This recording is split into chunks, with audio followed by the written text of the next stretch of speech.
Hey y'all, welcome back to the ranch. I'm Jared Paul, and I was planning on doing my poinsettia video outside today, so I have it all set up because we woke up and surprisingly it was 50 degrees Fahrenheit, which is about 40 degrees warmer than it's been on the average.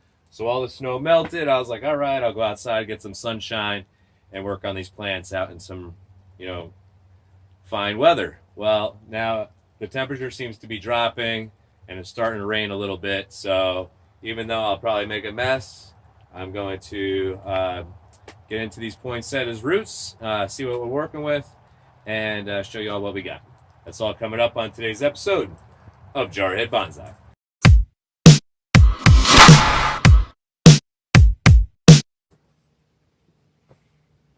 All right, y'all. So we made it back inside, and the first poinsettia I wanted to show you is one that I got from Laura and Franny last year.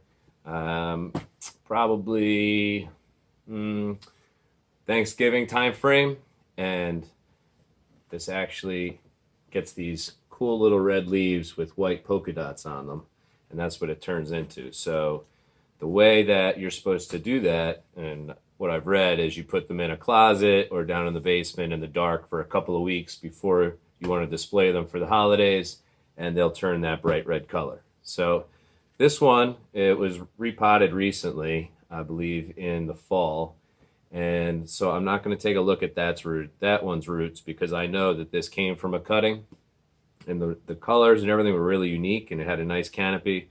But you know, from a cutting, it takes a while for these roots to establish. And I don't want to prune any of this foliage away today because it is the Christmas season. So I'm going to probably put it down in the basement today, actually, and get it to kick up its colors. It's just been by the window, and the top and new leaves have been turning this red, but I want everything to. So that'll be cool. If you could see on this trunk, it's gotten pretty woody. It's grown up a little bit for me and had some nice long growth this year. So what I did last year with all my poinsettias was after the Christmas season, I had a friend bring me a bunch from her bank that they were just going to throw away. And then I had this one as a gift. And so I really pruned them down hard, put them under some nice grow lights, and I would spritz them daily. I wouldn't let them get too wet with watering the soil, but I would spritz the actual leaves and the branches daily. And it really got them to generate back. Everything you saw in that initial clip has been totally defoliated before.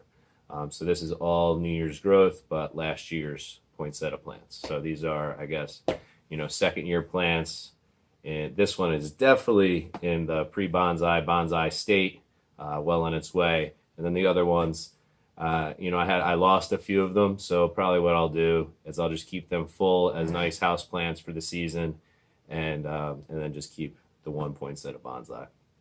So, all right, I'll bring you in for a little close-up look and spin this around, and then we'll take a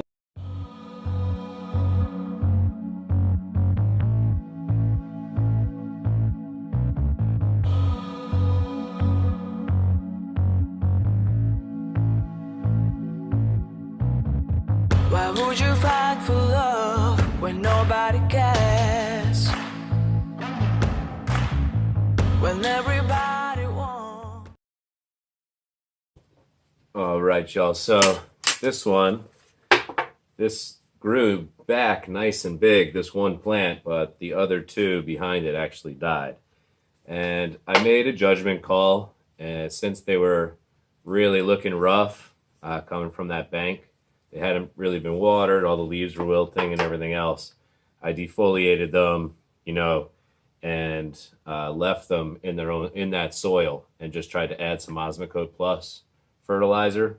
So I think that ultimately the soil is where the weakness was with these other plants not able to survive. I should have changed the soil out because when I noticed the other one that you saw in the initial introduction, that not the bonsai one I already showed you, that one was starting to look wilty as hell like 3 months ago.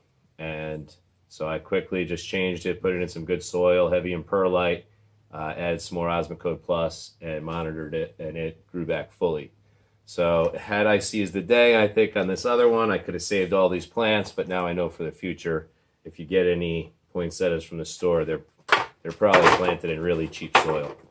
So I don't know if you could tell, but these two back here, boom and boom, those are dead ski. So we're going to get all these out of the soil, and then if I don't have a nice decorative pot to put this remaining plant in, then I will just, I'll repot it in here with some good soil.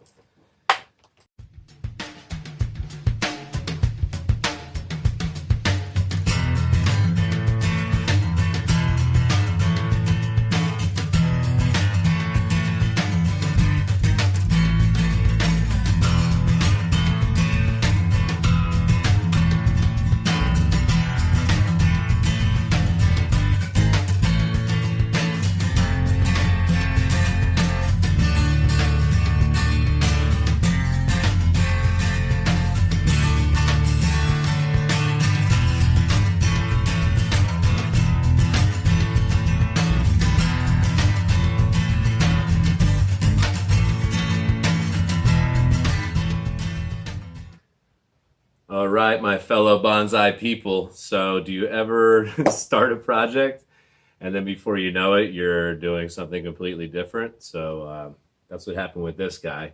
Once I realized all of his roots were swirled and going around to one direction, I had to do some correction on the roots as planned. And I was going to change the soil as planned and change the pot as planned, but I wasn't going to prune the top, the canopy at all. And then I started with one branch, and then there was an imbalance in other ways, and I realized, okay, this thing's just really growing long and stringy, and so I'm like, why don't I just give it an ornamental pruning now, because it has a pretty decent looking trunk. It's gonna look cool, I think. So I did not plan on doing this, but a bonsai was born today. I did not leave it as a full Christmas poinsettia, but it might look cool as a poinsettia tree even this year if I could get it to turn red. So I have this pink and white spotted pot that's round and flat, and I think it was an old school ashtray once again that I scored in a thrift shop, and I screwed some holes in it. The reason why there's nothing in it right now is because I had done banana passion fruit, and they grew out in a nice healthy vine. So I don't think the pot was bad luck. I just think that I need improvement on bringing my plants in and outdoors, when to do them, and if some vines are tropical vines, just leave them inside, Jared. So anyways, I digress. Here we go. I have put in some nice light soil here. It's probably 30% perlite, 30% Spagon peat moss, and 40% moisture control general potting soil.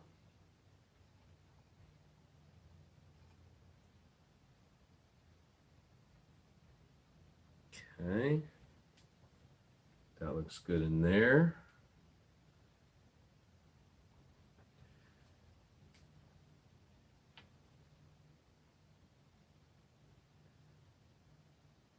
The roots weren't too terrible,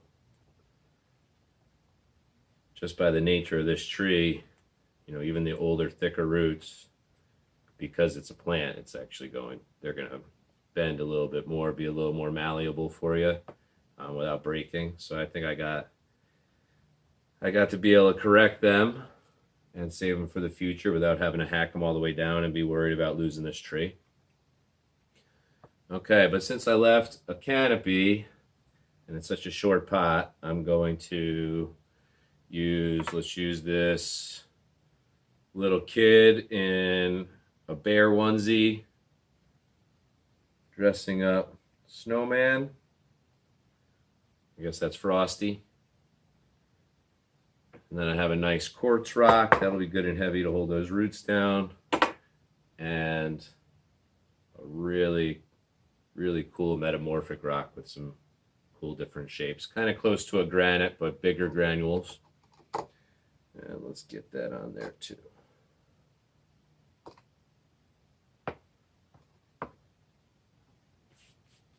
All right, cool. Let's see if I can get you a close-up shot of that. Spin it.